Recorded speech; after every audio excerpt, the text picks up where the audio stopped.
یہ پیشین کوئی پہلے ہی ہو چکی تھی. اللہ رب العالمین نے پہلے ہی کہہ دیا تھا مومن ہوگے اور ایمان سے تمہارا رشتہ ہوگا تو یہ خوف کا ماحول ہم پیدا کریں گے تمہاری زندگیوں میں. اسٹیج پر تشریف فرما معطر علماء کرام،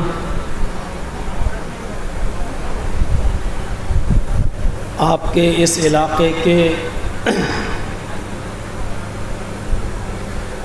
معزز احباب، سکوڑی ضلع پٹنہ اور اس کے اطراف و اکناف سے تشریف لائے ہوئے معزز سامعین حضرات، پردہ نشین اسلامی خواتین، ماں اور بہنوں، قوم و ملت کے لائق ور نوجوانوں، مستقبل کے ہونہار عزیز بچوں، آپ کے اس دیار میں یہ کوئی میری نئی آمد نہیں ہے. اس سے پہلے بھی میں غالباً 2 مرتبہ تشریف لا چکا ہوں. یہ الگ بات ہے کہ بیچ میں وقفہ زیادہ ہو گیا، نہیں آ سکا، اور اس پروگرام کو لینے کے لیے بھی جناب مولانا محمد صدیق کریمی صاحب نے 7 یا 8 مہینہ پہلے سے مجھ سے رابطہ قائم کیا،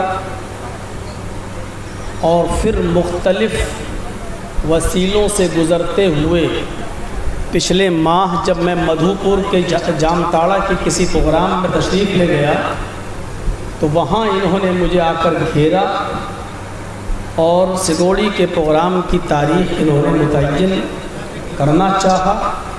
تو پھر میں نے ان سے کہا کہ کچھ دن سوچنے اور سمجھنے کا موقع دیجیے، میں دیکھتا ہوں کون سی ڈیٹ خالی ہے. بہرحال آج 4 جون کو یہ ڈیٹ ملی اور انہوں نے بہت جلد بازی میں اس پروگرام کا انعقاد یہاں کیا. اللہ رب العالمین جس مقصد کے تحت یہ پروگرام کیا گیا آپ کو اس مقصد میں کامیابی عطا فرمائے اور اس اجلاس کو امت اسلامیہ کے لیے خیر و برکت کا ذریعہ بنائے. بڑی خوش نصیبی کی بات یہ ہے کہ آپ کے اس پروگرام میں مرکزی جمعیت اہل حدیث ہند کے امیر محترم اصغر علی امام مہدی حفظہ اللہ بھی تشریف لائے. اس وقت موجودہ ملک کے جو ہمارے اس ملک کے جو حالات ہیں اس کے پیش نظر ٹائم تو نہیں تھا ان کے پاس، لیکن پھر بھی انہوں نے وقت نکالا. جمعیت اور جماعت کی تعمیر و ترقی کے لیے ہمتن لگے ہوئے ہیں. اس وقت جمعیت کی 2 بلڈنگیں زیر تعمیر ہیں، 3-3 4-4 منزل تک بن بھی چکی ہیں. اس میں ایک عظیم سرمایے کی ضرورت ہے.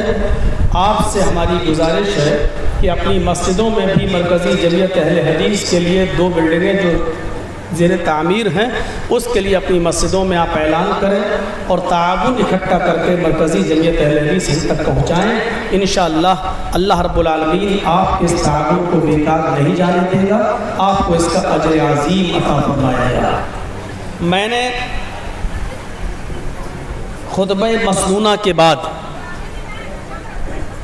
قرآن کریم کی جس آیت کی تلاوت کی ہے اسی کو میں نے اپنا محل موضوع بنایا ہے.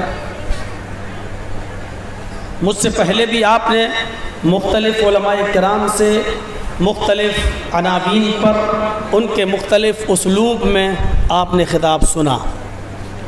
رات کے تقریباً 11:15 بجے تک آپ نے لوگوں کو سنا اور اب مجھے وقت ملا اور آپ مجھے بھی سن رہے ہیں.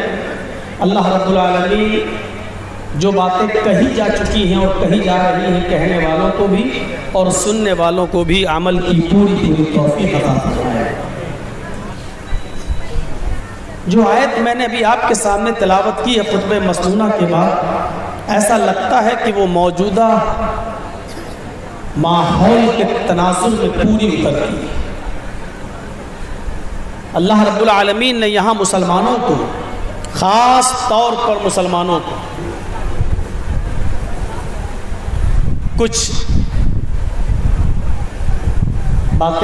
کچھ باتوں سے آگاہ کیا ہے اور یہ بتایا ہے کہ تم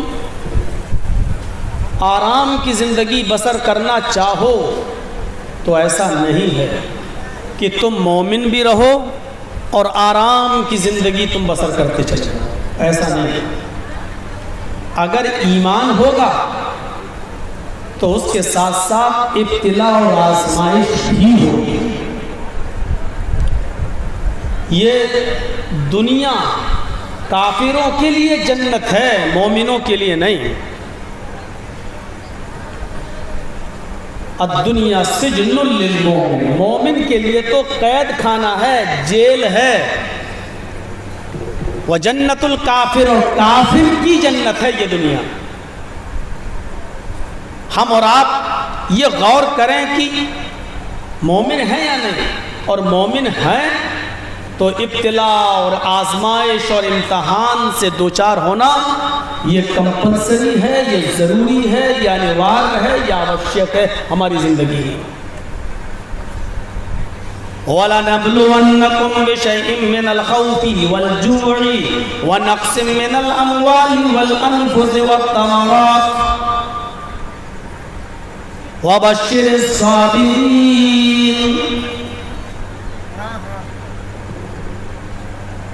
مسلمانوں، ہم تمہیں آزمائیں گے، مومنوں ہم تمہارا امتحان لیں گے،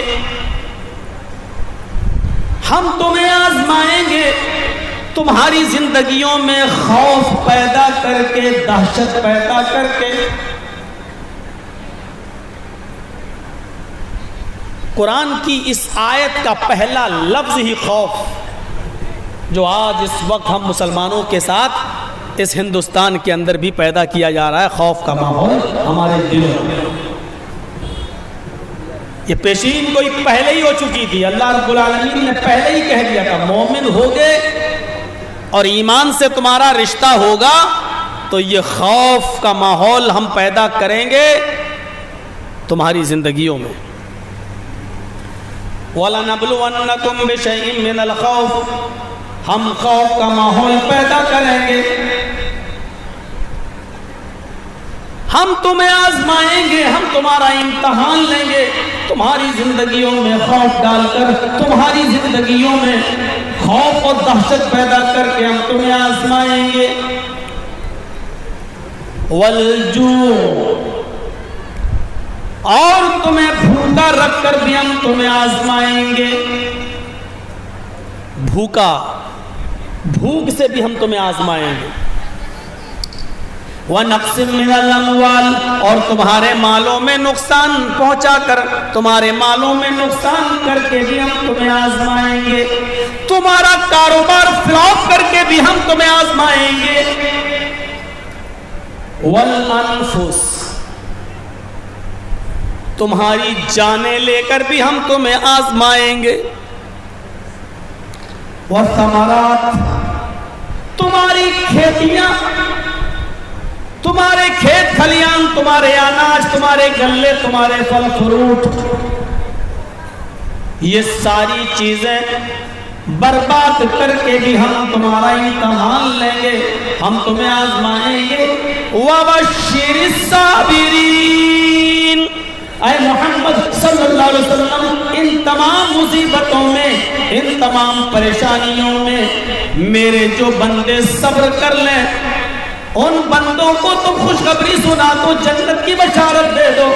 ان تمام آزمائشوں میں جو بندے میرے پورا اتر جائیں، جو خوف و دہشت کا ماحول جن کو برپا کیا جائے وہ اس میں پورے اتر جائیں، بھوک سے جن کو آزمایا جائے وہ بھوکے رہنا پسند کر لیں لیکن ایمان ان کے ہاتھ سے نہ جائے، جن کے مالوں میں ہم نقصان کریں وہ اپنے مالوں کا نقصان پسند کر لیں لیکن ایمان کا دامن نہ چھوڑیں، جن کی جانیں چلی جائیں، بیوی بچے جن کے مارے جائیں، یہ مال کی ہلاکت و بربادی، یہ جانوں کی ہلاکت و بربادی وہ برداشت کر لیں لیکن ایمان کی قربانی وہ نہ دیں۔ کھیتوں اور کھلیان کی تباہی و بربادی برباد کر لیں، لیکن ایمان نہ جانے دیں ان تمام چیزوں میں میرے جو بندے صبر کر لیں ان کو جنت کی بشارت سنا دو۔ اور ہاں سنو اے مسلمانوں، جب تمہیں کوئی مصیبت پہنچے، الذین اذا اصابتهم مصیبہ، مومن تو وہ ہے، مسلمان تو وہ ہے، اہل ایمان تو وہ ہے کہ جب ان کو کوئی مصیبت آتی ہے، جب ان کے اوپر کوئی مصیبت کا پہاڑ ٹوٹتا ہے، قالوا، تو وہ پریشان نہیں ہوتے بلکہ ان کی زبانوں پر یہ جملہ آ جاتا ہے، انا للہ و انا الیہ راجعون، ہم سب اللہ ہی کی طرف سے آئے ہیں اور اسی کی طرف ہمیں پلٹ کر جانا ہے، اسی کی طرف ہمیں پلٹ کر جانا ہے، وہی ہمارا مرجع ہے، ہم وہیں سے آئے ہیں اور اسی کی طرف ہمیں لوٹ کر جانا ہے۔ یہ مومنوں کا شیبہ یہ ہوتا ہے کہ جب وہ کسی مصیبت سے گھر جائیں تو ان کی زبان سے یہ جملہ نکلے، انا للہ و انا الیہ راجعون۔ بڑی مصیبت یہ ہے آج کے ہمارے اس دور میں کہ ہم نے انا للہ و انا الیہ راجعون کو صرف مرنے کی دعا سمجھ رکھی ہے۔ بس کسی کا انتقال کی خبر سنی، فلاں کا انتقال ہو گیا، انا للہ و انا الیہ راجعون، بس ہم نے یہ سمجھ رکھا ہے کہ کوئی مر جائے تو یہ دعا پڑھی جائے، انا للہ و انا الیہ راجعون۔ نہیں، یہ ہر مصیبت کی دعا ہے، جو بھی مصیبت ہمارے اور آپ کے اوپر آئے تو ہماری زبان سے انا للہ و انا الیہ راجعون نکلنا چاہیے۔ گھر میں ہم لائٹ ہے، کام کر رہے ہیں، اچانک لائٹ چلی جائے، دعا پڑھیے انا للہ و انا الیہ راجعون۔ کوئی چیز گھر میں گم ہو گئی، نہیں مل رہی ہے، بکری بندھی ہوئی تھی غائب ہو گئی، ڈھونڈ رہے ہیں، تلاش کر رہے ہیں، نہیں مل رہی، خبر آتی ہے آپ کی بکری کھو گئی، گم ہو گئی، دعا پڑھیے انا للہ و انا الیہ راجعون۔ آپ کا بیٹا گم ہو گیا، نہیں مل رہا، دعا پڑھیے انا للہ و انا الیہ راجعون۔ جو بھی مصیبت آئے اس مصیبت کی دعا ہمیں اور آپ کو یہ پڑھنا چاہیے۔ قرآن کریم نے اس کو انتقال کی دعا نہیں بتائی ہے، الذین اذا اصابتهم مصیبہ، مسلمان تو وہ ہیں کہ جب ان کو کوئی مصیبت آ جاتی ہے، کوئی مصیبت پہنچتی ہے تو ان کی زبان سے جملہ نکلتا ہے انا للہ و انا الیہ راجعون۔